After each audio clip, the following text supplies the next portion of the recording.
Okay, we are on our second vlog, and this vlog is about jadeite and nephrite. Just a little bit of history. We could probably spend hours on the history, but I just want to touch on some items. But just on this page, you see jadeite on the left and nephrite on the right.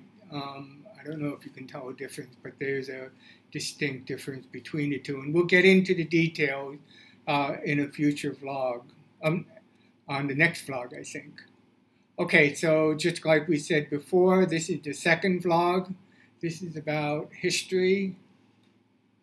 And we talked before in our first vlog about what Jade Gem Hunter is all about. So I won't go through all of those, but this is a vlog put together by Jade Gem Hunter. Okay, so one cannot understand Chinese culture unless they understand jade.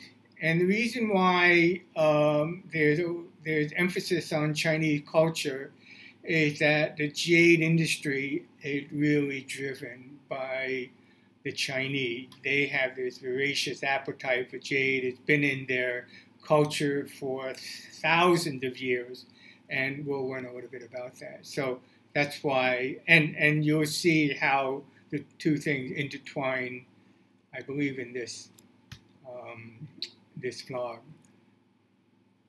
So jade is the heaven stone that connects heaven and earth.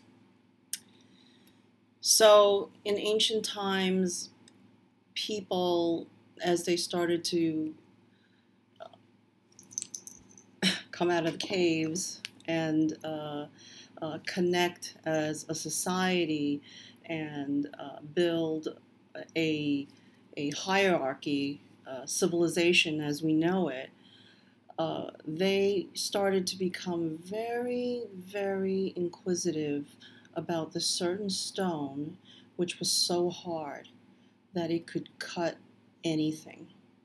And in the beginning, jade was used, I'm going to probably say, to be more exact, nephrite. Nephrite was found during the Stone Age, and they used it for all kinds of cutting. Arrows, for killing beasts so that they can eat. But as they became more and more civilized, this stone became very, I guess, quite embraced and uplifted as heaven's stone. Mostly because they also found out that if you look through it, you can see so many different colors, so many different shades of green and white and blue and lavender, all different colors, and it was a stone of mystery. But the other thing about it was that it was really cool to the touch. And no matter how hot it was, you could always find solace and comfort in holding the stone. And of course, later on, in the beginning, only kings, only royals could wear the stone. So. Okay, so just like Barbara was alluding to, jade is important to the Chinese people because of its beauty, and it represents the 11 Confucian virtues. And I'm not going to go through all 11 of them, but I listed them here, but maybe Barbara can say the name. And I have a couple of examples.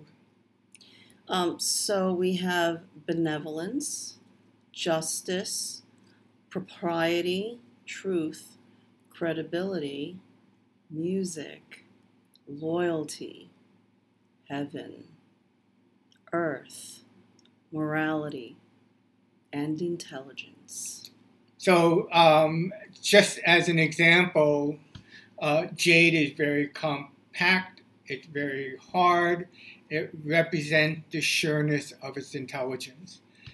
And Its pure and prolonged sound with a single strike represents music. So both of these are characteristic that will differentiate jade from other stones. And of course, we all know that it protects from evil and misfortune and brings good luck and wealth. So Barbara has this piece of jade on her wrist since we met, and I think you've had some good luck. I'm not sure about wealth, but you've had good luck by being with me. When one is happy, one is wealthy in the heart. Okay. So, but in today's world, jade symbolizes status, perfection, sort of high-level nobility, and immortality. So status is a very, very important part. So you'll see Chinese women wearing their jade when they go to special events. But wait, I'm going to go back to the ancient days. Okay, what did they excavate, and what did they find in these ancient? We're going to get into that. Oh, we are. Oh, goody. Yes, okay, we'll get into right. that. Okay. Okay, cool. Okay, this is a Chinese saying: "Gold has value, but jade is invaluable." So it gives a sense of how people think about jade in China. Okay, so here's how this is interesting. This gives a sense of how culture and jade intermingle with each other. The Chinese language has many characters. Understanding the linkage between Chinese character and their pronunciation helps understand the significance of many jade pieces. Elephant. Elephant is considered an auspicious animal. Chinese character for elephant is Sing. Chinese character for auspicious or lucky is also Sing. So here you have the character that means lucky and elephant. So the elephant in the jade elephant in Chinese culture is very important. Another one with elephant carrying a vase on its back mean may you have good luck and peace. Chinese character for vase is Ping. Has the same pronunciation as the character for peace or Ping. And apple. And apple, right. Okay, gourd is a symbol. So I've seen a lot of gourd made, jade made, carved into gourd, and I didn't really understand. But it's the symbol that chases away evil spirits and diseases. The first character of gourd is Who? And has the same pronunciation as the character for protect or guard and the word blessing. So, when someone sees a gourd, it means that they're protecting themselves from the evils and spirits. They've been blessed through their jade from evil, and they're guarded against evil.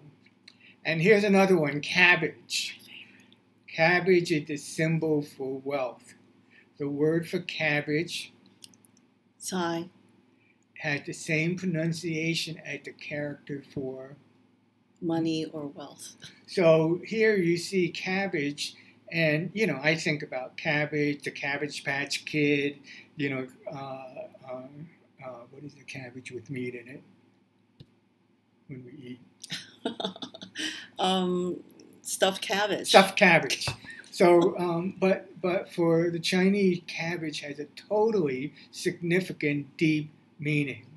So here's an example of how understanding Jadeite and understanding Chinese culture come together. Okay, brief history of nephrite. This is nephrite jade. Which is different from jadeite. It's different from jadeite.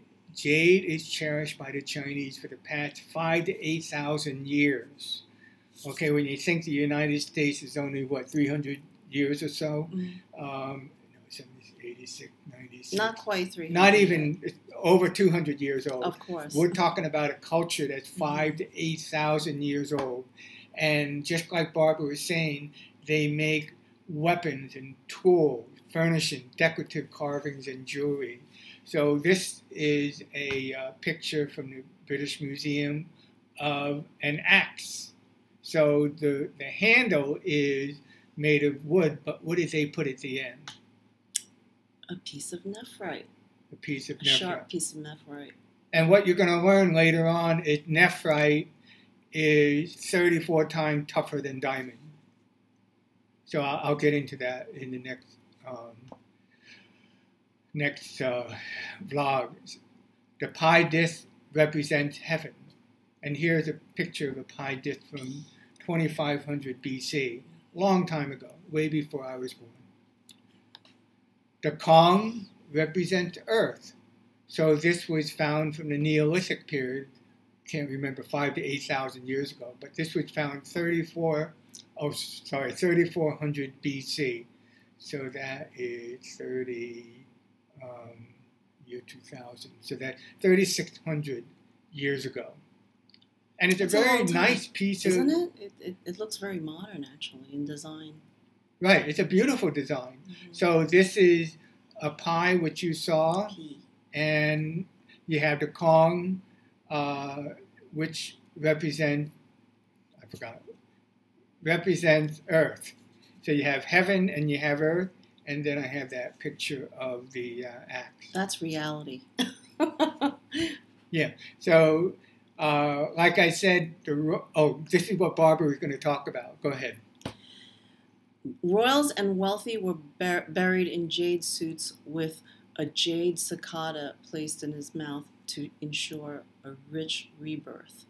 So Asians believe in reincarnation, and they believe that once you're going to take on that journey, you must show up to the gods of hell and heaven with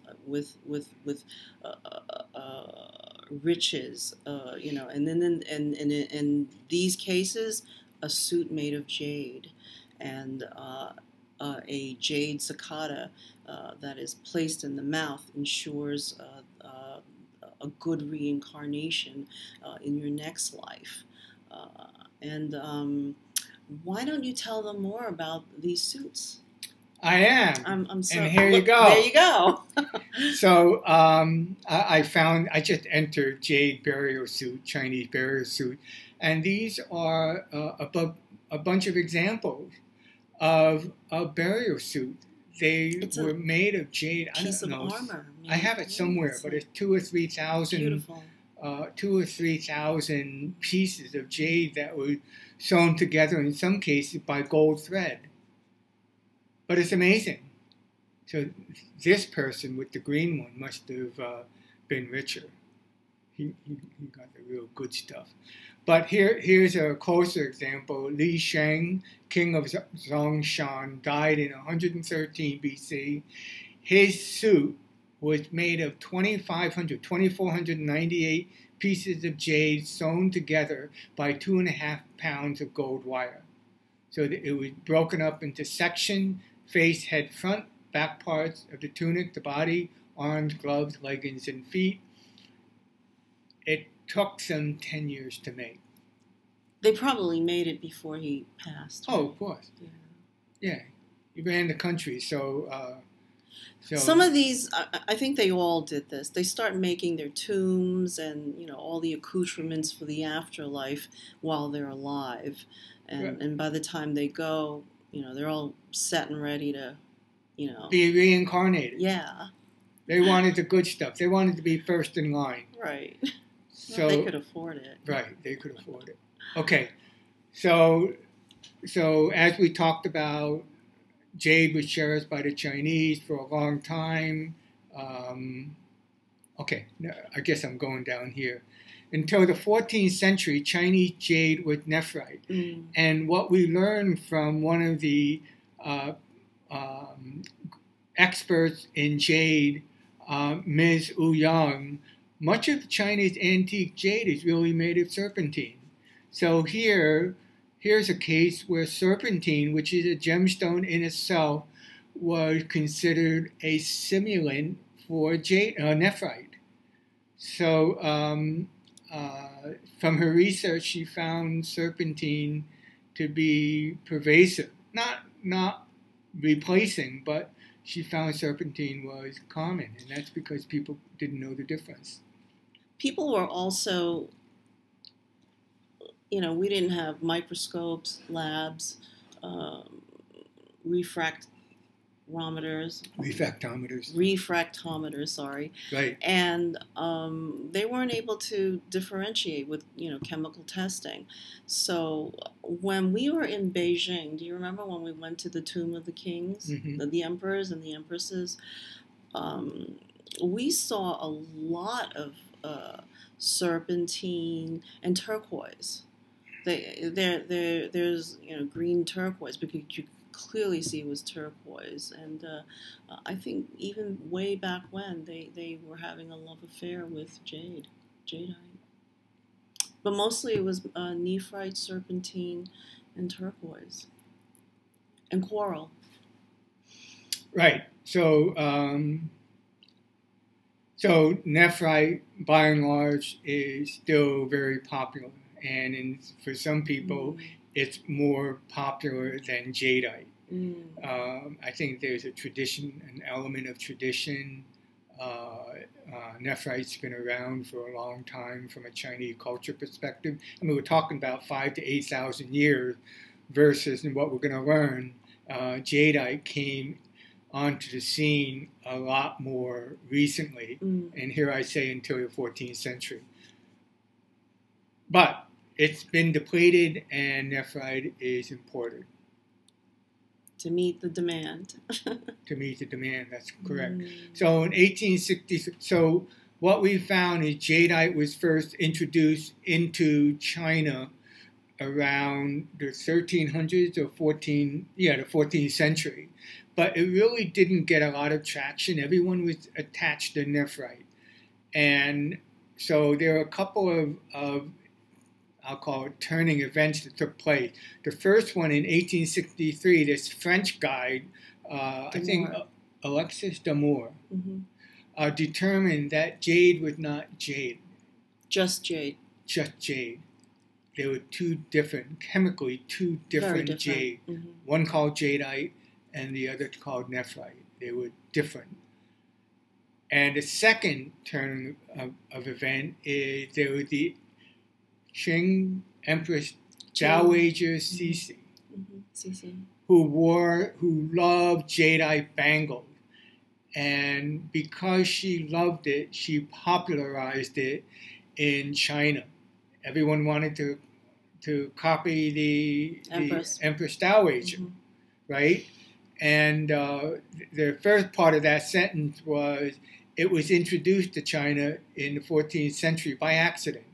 The folklore basically said was some guy was importing some stuff for the royal family from Myanmar, and his load on the donkeys were unbalanced. He picked up a few rocks to balance his load. It happened to be jadeite. So it's folklore. I don't know if it's true or not, but people talk about it that way. Jadeite in more contemporary times was imported to China from Myanmar. Before the Cultural Revolution, jadeite rough were imported through Yunnan. I mentioned Yunnan before, to the jade centers in Hong Kong, Shanghai, and Beijing. During the revolution, all of the experts moved from Shanghai, Beijing to Hong Kong. So remember, I talked about Hong Kong being sort of the mainstay, being the center for jade throughout history with no interruption. But in Shanghai, Beijing, they all left there to move to Hong Kong to continue their trade. During the revolution, jadeite was redirected to Hong Kong via Thailand. So we'll talk a little bit about how jade made its way from Myanmar to the different jade centers. But Chiang Mai was the center for a while. Then since the revolution, jade centers expanded, matured, became more sophisticated in Yunnan, which is that southernmost province, Guangdong provinces, Taiwan, Hong Kong, Shanghai, Beijing. What's interesting is that they are very sophisticated Hong Kong is a very, call it Western, market-driven and financially driven city with what I call Western practices. Mm. And what they did was they used marketing, design from the Western world, and they actually outsourced a lot of their production to Guangdong province, which is adjacent to Hong Kong. So the industry is very sophisticated and very complex. If we went to some of the Jade centers in Guangdong province, that would be one of the things that I would explore, just to see how sophisticated that whole value chain is. I think once this quarantine is over and travel is safe, I definitely would recommend going to Guangdong. Yeah, there's some cities that have like 200,000 people working on jade in some form. So I guess that's the history, the brief history about Jadeite and nephrite. Right. So like us on Facebook and hit the subscribe button and submit your comments to me, your Jade Gem Hunter, and Dory. But you can do it for me, Barbara Shimoda, and tell your friends about us. We'd love to, share our knowledge. You may have a loved one who wants a nice piece of jade and, may want to learn more about it and is unsure. And one of the biggest questions we get is, how can I be sure whether it's real or not? Well, if you're really interested, you stay tuned, because it's going to be on our next, one of the next vlogs that's coming up. I don't quite remember which one it is, but anyway, we do want to hunt for you. We want to hunt for everybody. Let us know. Write me, and I will definitely answer you right back. Right. Okay. Thank you.